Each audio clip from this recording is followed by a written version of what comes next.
Children, we join our hands, close our eyes. Namo Arhantadam, Namo Siddhadam, Namo Airiyadam, Namo Uvachayadam, Namo Loe Sapsahudam. Mangalam Bhagwan Viro, Mangalam Gautamo Gani, Mangalam Kunda Kundatyo, Jaina Dharmostu Mangalam, Sarva Mangalya Mangalyam, Sarva Kalyana Karakam, Pradhanam Sarva Dharmana, Jainam Jayatu Shasanam, Jainam Jayatu Shasanam, Jainam Jayatu Shasanam. मोक्षमार्गस्य नेतारं भेत्तारं कर्मभूभृतां ज्ञातारं विश्वतत्त्वानां वन्दे तद्गुणलब्धये वन्दे तद्गुणलब्धये वन्दे तद्गुणलब्धये. Okay, so we are trying to figure out what Jainism its essence is and how do we imbibe Jainism in our lives. And in that effort, so far we have tried understanding about the meaning of dharma or religion. And we have concluded that, okay, dharma cannot be anything which is superficial. It has to be within the nature of everything. And therefore, Dhammo Vattu Sahavo. The very nature of everything is called dharma. The theory of everything is dharma. So whatever the science says that it is, actually dharma is also the same. It only justifies whatever the nature of everything is. So then who tells us what the nature of everything is? So we are told that the five Parmeshtis, the five supreme souls, they tell us about the dharma, and that's why we adore them. So now first we are in the process that whether, let's be sure and confident that whomever we are adoring, we are going down to, we are paying all our respects to, whether are they worthy of that respect? Should we actually bow down to someone without knowing them? If we bow down to them, it would be actually, we'll be at fault. So it would be better that we first test them, we first see that whether they are actually worthy of being adored. If they are, then happily we'll go down to them. And therefore, we are trying to learn about the five Parmeshtis through this Namokar mantra, the very famous mantra in Jainism and the most important mantra of all philosophies. You take the sum total of all philosophies, the most famous mantra that is that is accepted by everyone is this Namokar mantra. Many people use it, not even the Jains, but even the non-Jains. They use it in their cultural festivities, in their actual, procedures when they do something or another as a religious procedure. They use this mantra as well. So Namo Arihantadam, I bow down to all the Arihantas. Namo Siddhadam, I bow down to all the Siddhas. Namo Airiyanam, I bow down to all the Acharyas. Namo Uvajayanam, I bow down to all the Uvajayas. And Namo Loe Savasahunam, I bow down to all the sadhus, all the monks, all the sages of this universe. So this is how we pay respect to the five supreme souls. Okay. In the last class, we deviated a little bit from our topic and we tried contemplating about what a horse does. And we saw a little video. So we'll quickly play that 2.5 minute video, and then we'll begin with today's discussion. Okay.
You're on mute, Anubhavji.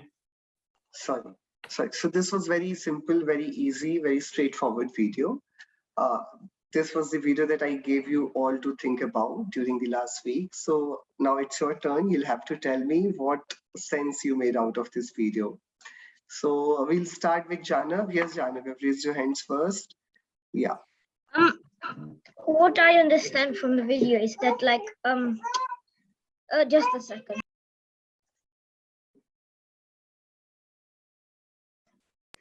So what I understand from the video is that when the horse takes off his one of his horseshoe, he feels sad. So you know when you've seen like movies that they're like feeling down, the rainstorm comes. So like that's what it's showing, like how like what they're feeling and what it's Great. Perfect.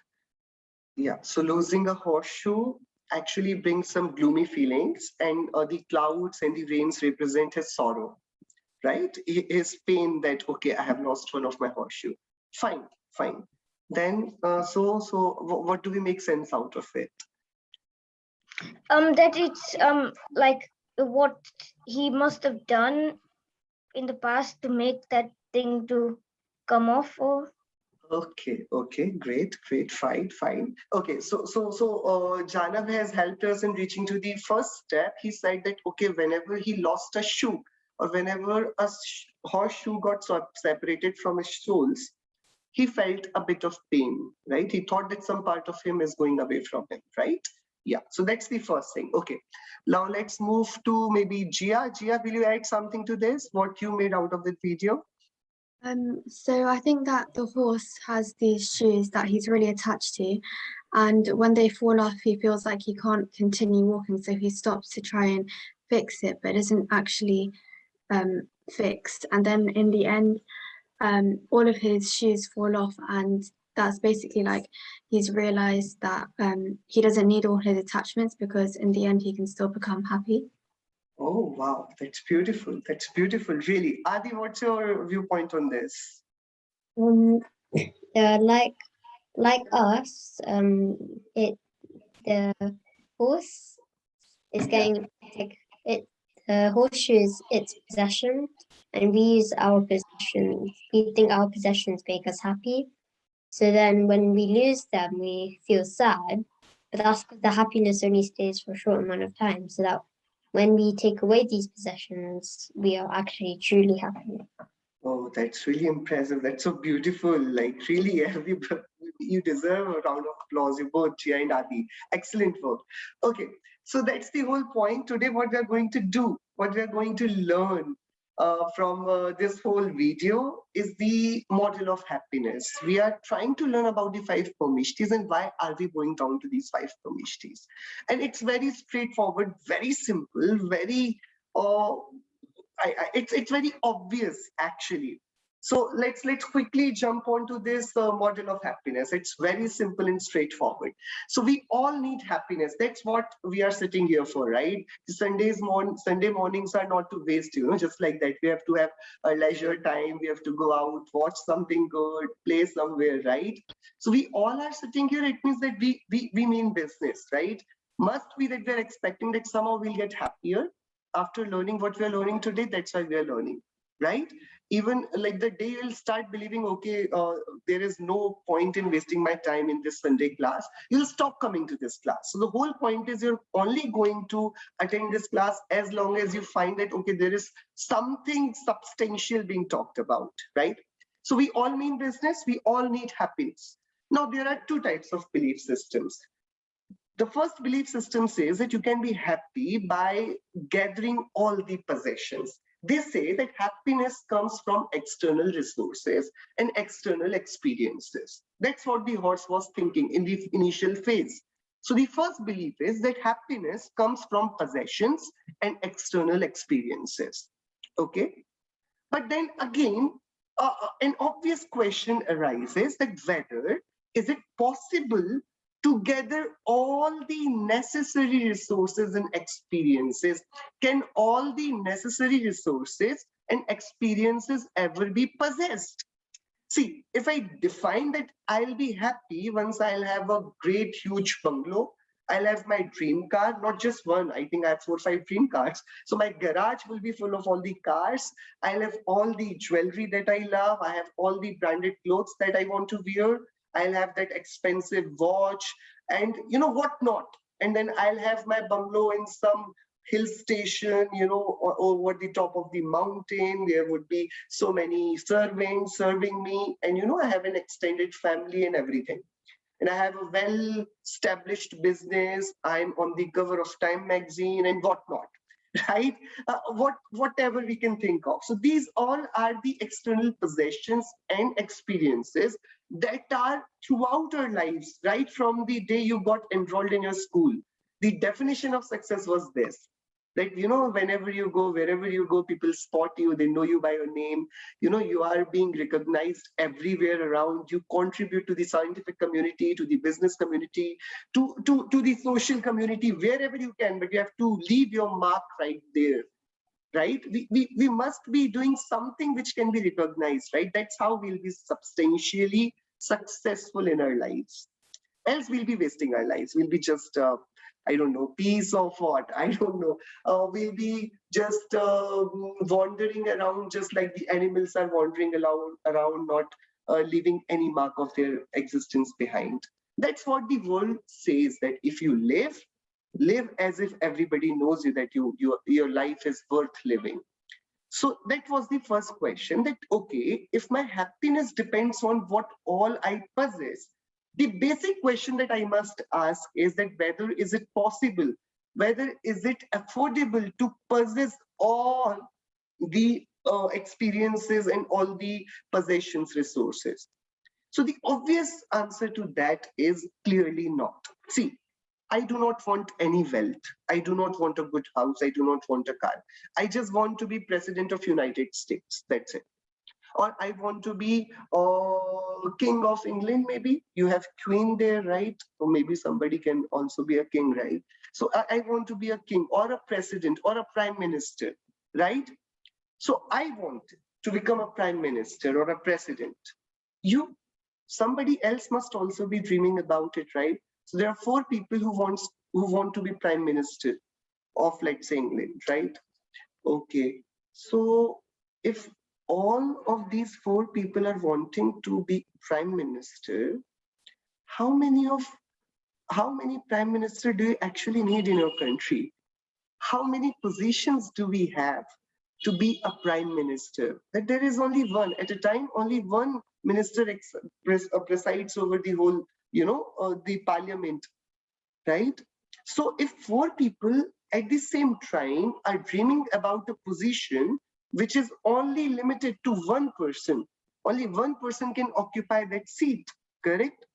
It means if happiness comes from becoming prime minister, in my definition of happiness, there will always be the case that only one out of the four will be happy. Three will remain unhappy. And if this is the definition of my religion, my belief, religion is nothing but belief, then my religion creates more of unhappiness and less of happiness. The religion which dictates that when you have position, you become happy, it means that religion will compulsorily, mandatorily will have more of unhappy population and less of happy population. That's what is happening right now in the world. We have bunch of billionaires, we have bunch of people who are successful, and most of the population is actually struggling for their livelihood. And everybody believes what?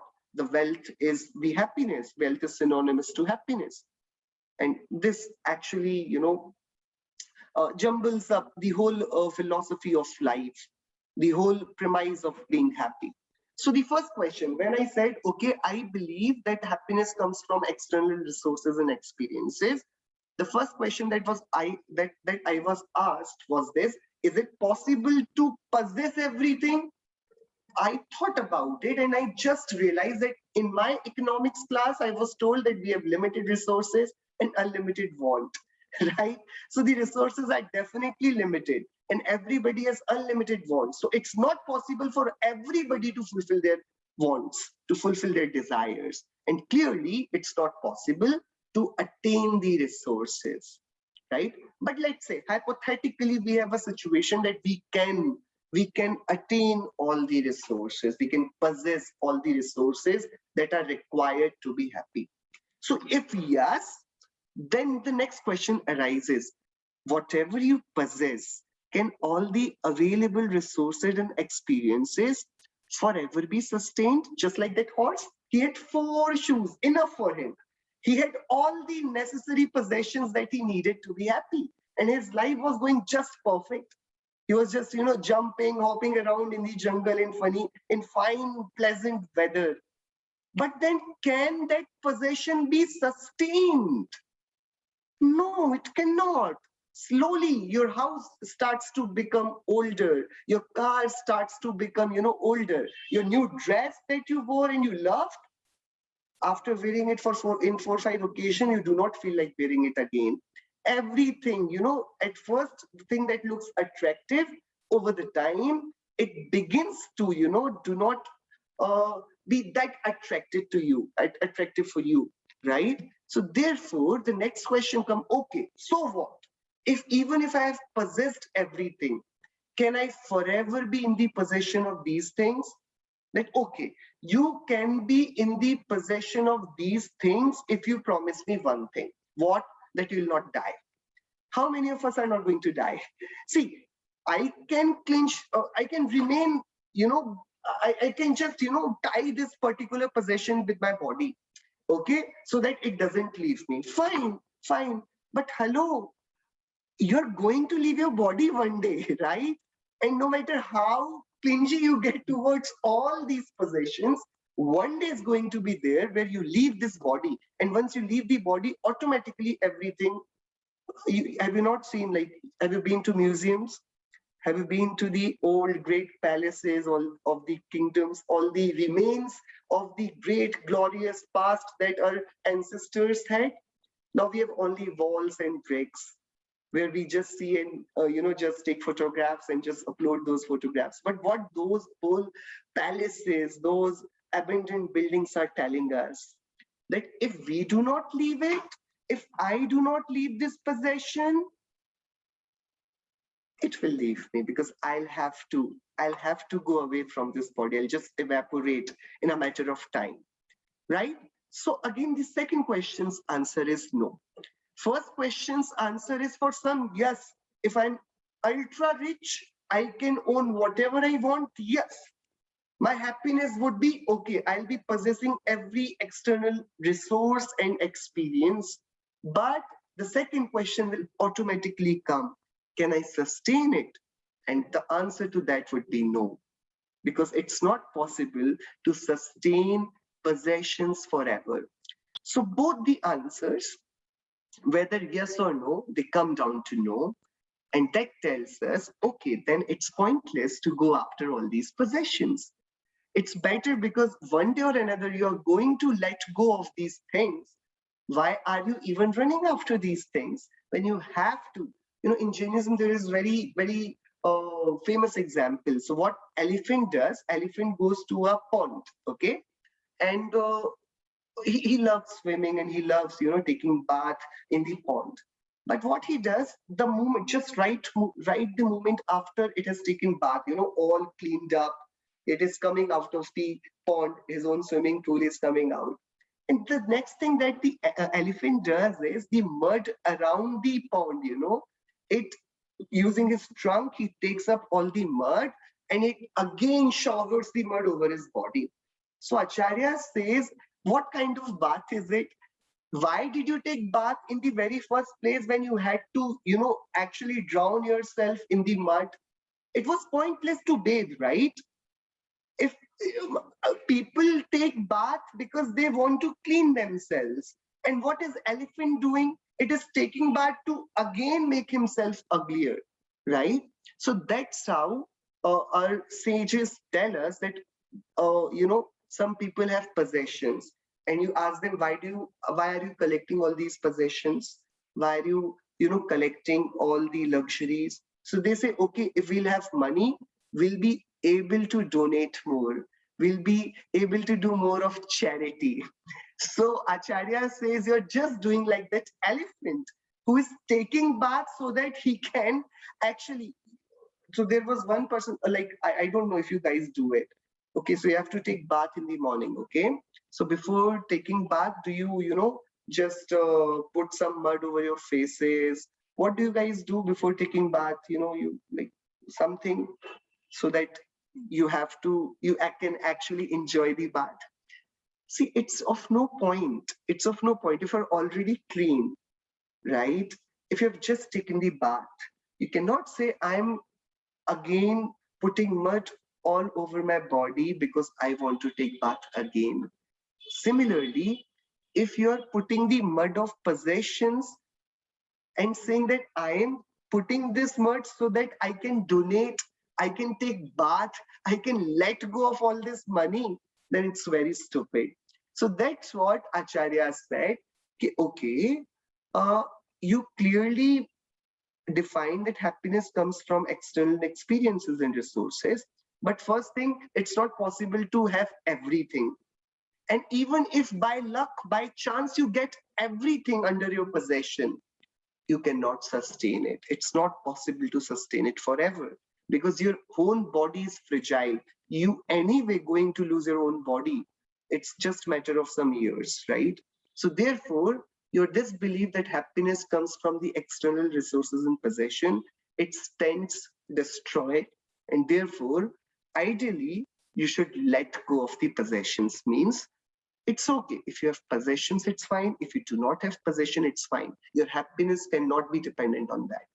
Now, there is second thought of belief. Second school of thought says that, okay, happiness comes from internal attributes and experiences. So the question arises, okay, fine. So you say that you have your soul, and that soul alone can make you happy. Yes, very well, it can make me happy. So are you sure? Do you need anything else to sustain this happiness? something, at least it can be anything. If you say, I need something, then again, that particular thing, the question will again come to this cycle. And the conclusion will be that no, you do not need that particular thing. And if you do not need anything for your happiness, it's better that you let go of everything. So in whole cases, the happiness comes down to letting go. And that's what the basic principle of Jainism is. We call it aparigraha. What is the basic principle the Jainism has? It's called aparigraha. And it's a very famous quote. Happiness can never be outsourced. Happiness, you can outsource everything but happiness. You cannot make somebody who does not have a good mood happy. You cannot make somebody who is sad smile. It's their choice. It's their choice. If I do not have a good mood today, no matter how hard you try, I'll not smile. It must be happening. You guys are in your growing years, right? It becomes very, very tough. You know, when you're upset, no matter how hard your parents try, you do not feel like smiling or you do not feel like talking, right? It happens. So it says that, okay, happiness can never be outsourced. If you're feeling good, even in the gloomiest of the times, you'll be doing just fine. But if you're feeling bad, even if you are in a party where everybody is enjoying, you'll have your set face and you'll just frown and just sit in a corner. That's what it happens. So happiness does not come from the surrounding, from what occasion you're participating in. The happiness comes from within. So happiness can never be outsourced. Therefore, external possessions are what keeps us busy from rejoicing the innate treasure. These external possessions, just like the Jia and Adi said, just like the Janav said that, okay, if I have possession of something, if I have this watch, and today's morning I wake up and I see, oh, the battery is down. Now, I have 50 other things to do in the morning, right?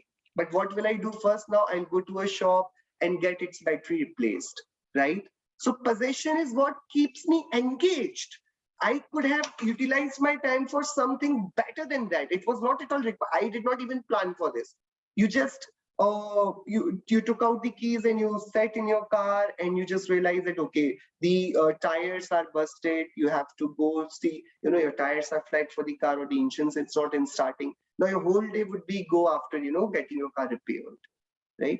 So you wake up one day and you find out that there's no electricity, something went up, some short circuit happened, and now your whole day is after repairing whatever the house chores are there you have to do. So possessions are what? They are the hindrances. They are the consistent, you know, continuous resistance that keeps us away from our own peace, our own happiness. And therefore, what happiness is related to very closely, it's called aparigraha. So aparigraha is what the happiness directly relates to. But then somebody might get confused that, okay, then a stray dog who wanders in the street of my town, it does not have any possession. He should be the happiest. And a stray animal residing in a jungle, dense forest, a lion, it does not have any possession. So if you say that aparigraha relates very closely to happiness, then all the animals who do not have any possession should be extremely happy. Yes or no? If we go by this logic, because this whole chart says that, okay, or the external resources, no matter what you have, these clothes, this body, these ornaments, these jewelry, this house, that car, all the gadgets, anything, you actually do not need them for your happiness. Yeah, you can use them to make your life easy, to assist you, but you cannot cannot expect from them any type of happiness. That's what Jainism is saying. So it says that, okay, so whether they stay or they leave, it shouldn't bother you. It shouldn't affect you. And if they leave, it's better. They have already left because they were anyways useless for your happiness, right? That's what Jainism is saying. So we counter argue to this that, okay, if going by this logic, to not have possession of all these materialistic things gives us happiness, then all the animals, all the poor people who are living on the footpaths, who are living under the great tragedy, under great I don't know, pathetic circumstances. They are undergoing so much of pain. They have so little to, actually keep themselves alive. So they should be the happiest if you go by this logic. So our sages told us, our monks said, no, you have only understood it, you have concluded it too early. Aparigraha doesn't mean letting go of the possessions. Aparigrahavad means actually attaining the vitaragata. The aparigrahata equals to vitaragata. Means I'm not asking you to leave all your clothes, all your household, your family members, your games, your books, your possession, your phones. No, that's not aparigraha is. It's actually preparing your own self for the situation that when a day comes that I'll have to leave my house, I'll happily do that. When a day comes that it's time to leave this body, I'll happily do that. I'll remain prepared for that. If there comes a time where my favorite toy gets stolen or my favorite dress gets I don't know, what do we say? Your favorite dress gets ruined on a very good occasion that you saved it for. You have to be prepared. Okay, it's an external resource. I cannot anyway. I have any control over this. So vitaragata is being a parigraha from within. That you are not dependent on the external resources. So all these animals, though they do not have any possession, but they are always looking out for somebody's empathy. Okay, the dog is always watching out for somebody who can share some biscuits with him. An animal is always looking out for a prey that it can hunt down and eat, right? So though they do not have anything, a beggar is always looking down for a very little amount of money, but it is always expecting that particular person or animal or anything. Those who are deprived of the basic resources, they are not deprived of the desires, right? So aparigraha does not mean letting go of the things alone. The first step is that you actually break the bond of raga or dvesha that you have to the external things. We are associated with the external things through this bond of attachment. We have to break this attachment. That's the first step. So somebody first breaks these chains, these shackles of attachment, and gradually, automatically, whatever the possessions they had, they automatically, without even a second thought, they start letting go of all those possessions so that they become vitaragi, and thus they become happy. So the long story cut short, the conclusion is whoever will be happy will have to be vitaragi. Whoever will be vitaragi will be aparigrahi. And if a person who is vitaragi and aparigrahi, that person is happy, I want happiness, I want to go after that person to learn from that person. So for me, a person who shall be adored shall be vitaragi and aparigrahi. Right? I think that's how we can conclude. That's how we can establish this. I wanted to know that whom do I bow down to? So I just established that, okay, my business is to be happy. So I want somebody who is happy. I can only idolize that person who is happy. So who can be happy? So I thought happiness was associated with the external resources. But when I sat down and thought about it, I realized that no, external resources do not make me happy. Then I got to know, okay, happiness comes from within. But when happiness comes from within, all these external resources, what do I do of them? I let go of those resources. So is there somebody who has let go of all these resources?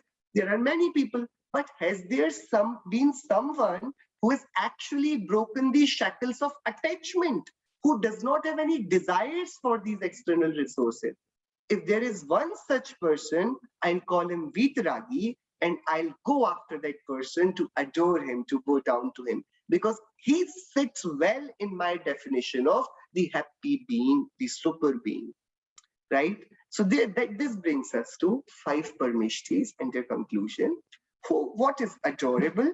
Adorable is Vitaragata, and the Vitaragata brings with itself Vijnanita. So it's dispassionate omniscience, Vitarag Vijnanita, which is adorable, which should be adored, because it gives you happiness. Nobody there is anyone who has Vitarag Vijnanita, only that person will be happy. If we begin to think about it, a person who does not have Vitarag Vijnanita will never be happy. It cannot be. It's a rule of thumb. Nobody is happy who does not have Vitarag Vijnanita. Those who are happy have mandatorily attained Vitarag Vijnanita. So what is adorable? What makes us happy? What makes us happy? Aparigrahata, letting go of things. How does that happen? By attaining Vitaragta, by becoming dispassionate. And what is the result of this Vitaragta? Vitaragta brings with itself Vijnanita. By letting go of all the passions, by letting go of all the possessions, the soul in itself attains Keval Gyan, and it becomes omniscient. It becomes Sarvagya. So that Vitarag Vijnanita is adorable. Okay, so is there anyone who has this Vitarag Vijnanita? Yes. These 5 Parmeshthis are there in this universe who have in part or in completeness attained Vitarag Vijnanita. Siddhas and Arhantas have completely attained Vitarag Vijnanita, and Acharya, Upadhyaya and Sadhus, they are partially Vitarag Vijnani. They are in the process to complete their Vitarag Vijnanita. So even our Jain monks, they have let go of all their belongings, all their possessions. They've left their houses, their jewelry, their clothes. They have chosen the path to salvation. So they have gone to the jungles, to the mountains, and they started practicing their souls over there, right?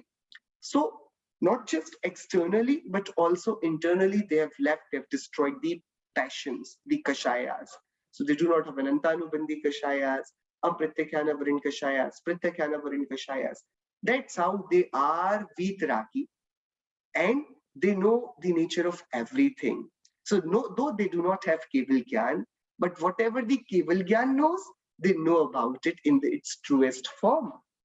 So these are the 5 Parmeshthis. Then, so the next question comes, so who is adorable? The 5 Parmeshthis are adorable. What do I adore? I adore Vitarag Vijnanita. Whoever has this Vitarag Vijnanita will become somebody whom I adore, whom I bow down to, whom I pay my respects to. So who in this world has attained Vitarag Vijnanita? There are 5 supreme souls, the 5 Parmeshthis: Arihantas, Siddhas, Acharyas, Upadhyayas, and Sadhus. I bow down to these 5 Parmeshthis because they are Vitarag Vijnani. Right? It's pretty clear. It's very simple, straightforward, right? See, why are we adoring why our Bhagwan does not have any good, ornament, does not have any clothes, does not have any possession, any house, they do not have any sort of their own personalized jet, their own animal. In the world, whoever is Bhagwan, whoever is celebrated as God, they have so many different kind of things adorned to their bodies, right? But our Arihant Bhagwan does not have anything. Why is it happening? That because they do not have anything, we can conclude that they must be happiest. They are taking their whole happiness all from their within. Therefore, they're Vitaragi. And who is Vitaragi can only become Sarvagya, can only be Vijnani, can only be omniscient. So these Arihantas are omniscient as well. So these 5 Parmeshthis are the ones whom we adore, right? So in Jain scriptures, it was again and again the Acharyas have discussed about it. Pujyatva ka karan. What is the reason looking at which we adore someone? And the answer is simple: Vitarag Vijnanita. Teen Bhuvan mein sar, Vitarag Vijnanita. In Chaitala, you must have read if you have heard the verses of Chaitala. In Mokshmar Prakashak, Mangalmay Mangal Karan, Vitarag Vijnan, नमो ताहि जाते हैं भय अरिहंतादि महान. So this Vitrag Vigyanta is what makes these five supreme souls Parmeshti. So we do not adore to a person. So if you ask me that do you believe in Mahavira? I would say my ideal answer should be I believe in Vitrag Vigyanta. And Mahavira is the one who actually attained it. Therefore, I believe in Mahavira. Else, there are many people who can name themselves as Mahavira, right? That doesn't mean I'll adore everyone. I'll go down to every Mahavira that I come across. Whom do I adore to? I adore to a person, no matter what name that person bears. Is he Vitragi? Is he Sarvagya? If he is Vitragi and Sarvagya, he is my Bhagwan. He is adorable to me. I'll bow down to them, no matter what their name is. Okay, this part is clear. Pretty simple. So I'll take you to one more Prakrit chant. I don't know when you guys will actually read it, when you actually uh, learn a bit more about Jainism. I would wish that you yourself read by taking interest in these verses. So Acharya Kunkundev wrote this amazing scripture called Darshan Pahud. In its 27th verse, what he says, I'll just read out the Prakrit verse and then I'll tell you what the translation of this verse is.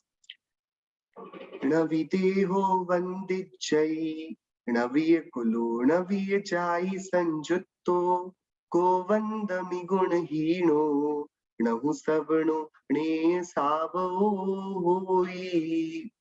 So in Jainism, nobody is worshipped based on the virtues of their families, based on the virtues of their ancestors. So we do not adore Bahubali Bhagwan because he is the son of Adinath Bhagwan. Right? We do not worship Bahubali Bhagwan because he is the brother of Bharat Chakravarti. And similarly, we do not worship Bharat Chakravarti because he is the son of Adinath Bhagwan. You have heard about Bahubali Bhagwan, Bharat Bhagwan, right? You have heard their stories, right? So we worship them because they themselves attained happiness. They themselves became Vitaragi. They themselves became Sarvagya. So what Acharya Kundev says, we only worship the soul's realized attributes, that is qualities. Neither the body is adored, nor ancestry, caste or creed, nor any particular form is adorable. The worship is not done of the body. The body is not worshipped, not the clan, not the ancestry, not the caste, not the creed, nor how you look, what kind of clothes you wear. If I wear white clothes and if I just, let go of all my hair, and if I have a peachy and a kamandal, will you be bowing down to me? I'll become monk. No. Whether do I have this quality of Vitragata and Sarvagyata, then only I'll be worthy of being worshipped. In Jainism, there is no one who can be worshipped without the described or prescribed qualities. So Jainism is attribute oriented and not person oriented. So whenever somebody says that, okay, you are Jain, so you must be believing in Mahavira. Yes, we do believe in Mahavira, but not because he propagated a religion. No, Jainism is eternal. We adore Mahavira, but we also adore Rishabdeva. We also adore Sumati Natha. We also adore Parshnath Bhagwan. We also adore Neminath Bhagwan. We adore Bharat Bhagwan, Gach Kumar Bhagwan. We adore so many. We adore Yudhishthir. We adore Arjuna. There are so many Bhagwans we adore too. We do not have only one supreme entity who is presiding over all this universe. No, we do not have any number to the number of gods we have. We have infinite number of gods. Whoever attains Vitrag Vigyanta is a god, is adorable. No matter with what name he is called, no matter what kind of body he has, no matter whether does he look smart, what color of his body is, what's his height is. No, that's not even a material to even think about. So what Acharya Kunkundev says, neither body, navi dehu, not the body, nor ancestry, navi kulo, navi jayu, nor caste or creed, nor any particular form is adorable. Without defined realized attributes, nothing remains adorable. Thus, Jainism is attribute oriented and not person oriented. Jainism cannot be introduced just by the name of Mahavira. It has long, well established ancient legacy. Whoever attained Vitrag Vigyanta is Jain is adorable. So, therefore, in Jainism, we have defined attributes. So, just like not anybody can become president, not anybody can become prime minister, there are defined rules. Who qualifies those rules? Then, with whatever surname that person is called, with whatever body type that person is, with whatever experience or education that person is, no matter to which city that person belongs, if that person has qualified enough all the checklists that he has been ticked to, he can very well become a president or prime minister. Similarly, in Jainism, there is no nepotism. There is no, but they like, you cannot just become adorable because you are the son of Adinath Bhagwan. No, it does not go like that. Else, Marichi would have been worshipped today. But Marichi is not worshipped as the grandson of Lord Adinath because he did not attain Vitra Vigyanta. Then now we adore him as Mahavira. He is not introduced as the grandson of Rishabh Deva. He himself has become Mahavira. So there is no nepotism, there is no clan that we adore to, there is no family wise, that in legacy you will attain adorable, you will become adorable. So we have well defined specific mool gunas of 5 parmeshtis, and that's what we have to memorize. This is something that we'll have to memorize. So Arihanta Parmeshti, they have their 46 basic well-defined mool gunas. Whoever has these 46 mool gunas, we'll call him Arihanta. We'll call him Arihanta without any distinguishment, without any partiality. Whoever has it, we'll have to just see, do you have 46 mool gunas? I bow down to you. If you do not have, please do not ask me to bow down to you. I cannot. So Jainism is not person-oriented. Siddha Parmeshti, who is Siddha Parmeshti? Who has 8 mool gunas. So any soul who qualifies and attains these 8 mool gunas, that soul is called Siddha. Any soul who has 36 mool gunas that are defined, that soul will be called Acharya Parmeshti. For Upadhyayas, in Jain Vani, 25 mool gunas are defined. Whoever has these 25 mool gunas will be called Upadhyaya. And for Sadhu Parmeshtis, we have 28 mool gunas defined. Whoever has these 28 mool gunas will go down to that person, call them sadhus. If somebody has 27 mool gunas, we'll call them semi-sadhu, right? Okay, almost sadhu. Should we? No, there is no compromise to that. Either it's 28 or none. There is no like, okay, he has attained 14, at least he has come halfway, so he's half sadhu. No, it's not. It's not how it works. So 28 means 28. Any person who wants to become sadhu will have to have these 28 mool gunas. Any person who wants to become upadhyaya has to have 25 mool gunas. Any person who wants to become acharya has to have 36 mool gunas. Any person who wants to become siddha has to realize 8 mool gunas, and Arihanta Parmeshti will have 46 mool gunas. And see what the language has been used in our scriptures, realized. Because the external possessions are of no meaning. So we do not have to attain anything. We already have everything in our innate nature. We have to realize it. So those who realize these 46 mool gunas, basically before our main Ananta Jnana, Ananta Darshan, Ananta Sukh, Ananta Virya, they become Arihantas. Similarly, 8 gunas the soul has. Whoever attains these 8 gunas becomes Siddha Parmeshti. Fine. So it's a very simple, straightforward number. We all will have to memorize it.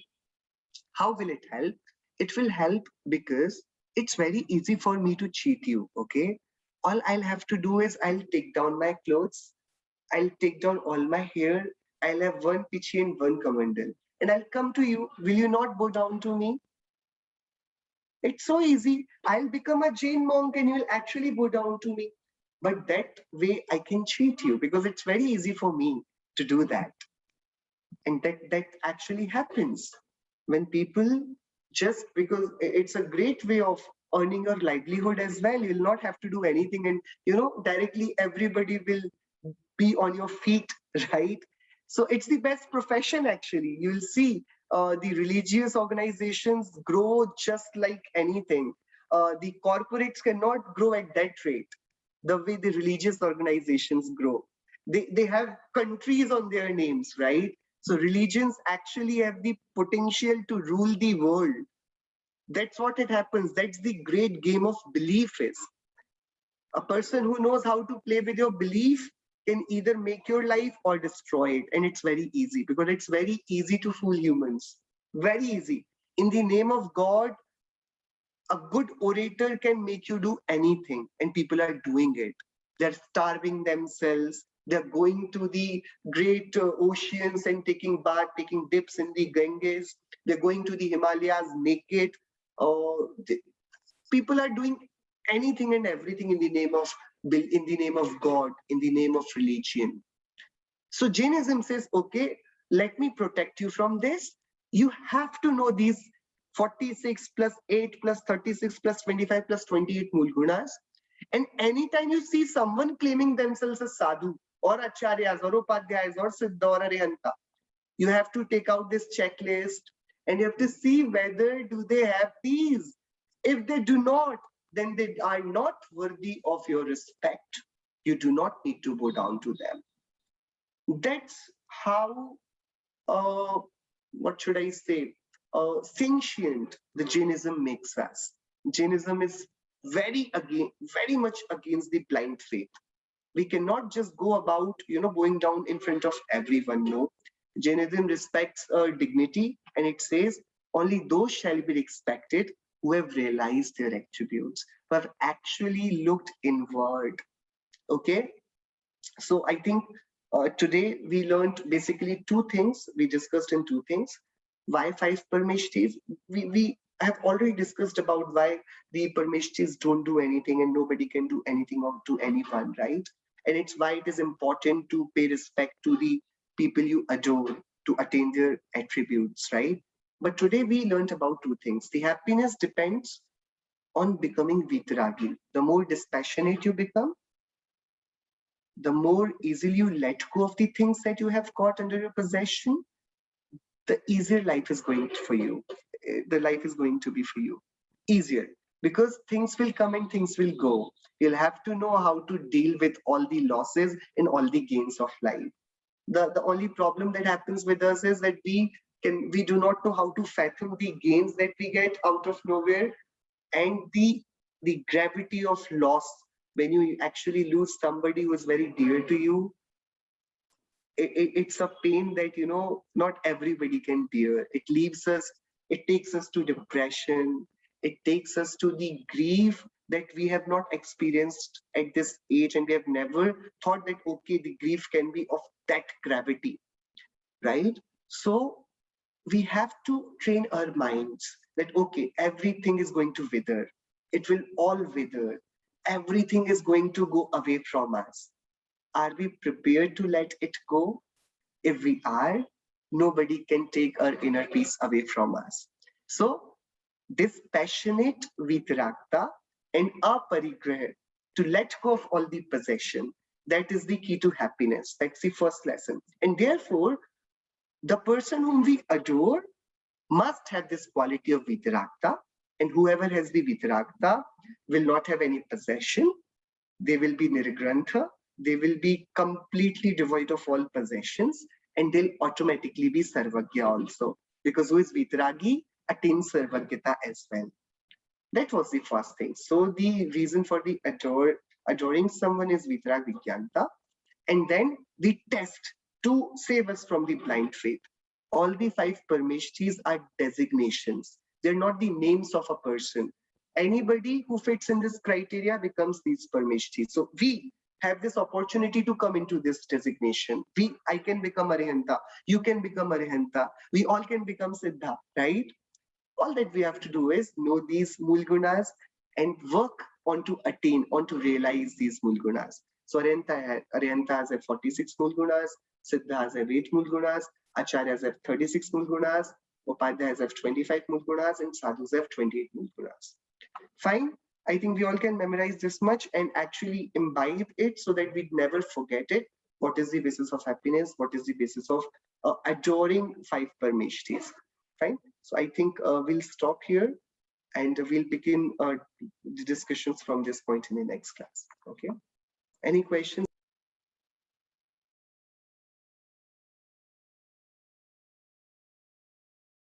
A question has come if somebody is okay. Okay. We'll discuss this question some offline. Okay. Fine.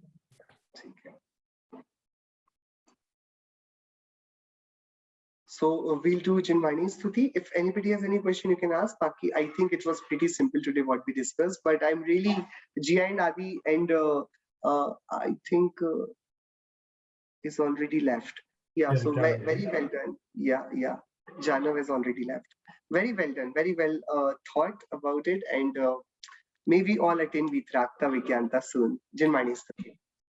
निज निधि निज में बताई यह अनंत उपकार है उसके लिए चिन्हवाणी माँ को वंदना शत बार है उसके लिए चिन्हवाणी माँ को वंदना शत बार है 9 times नमोकार मित्र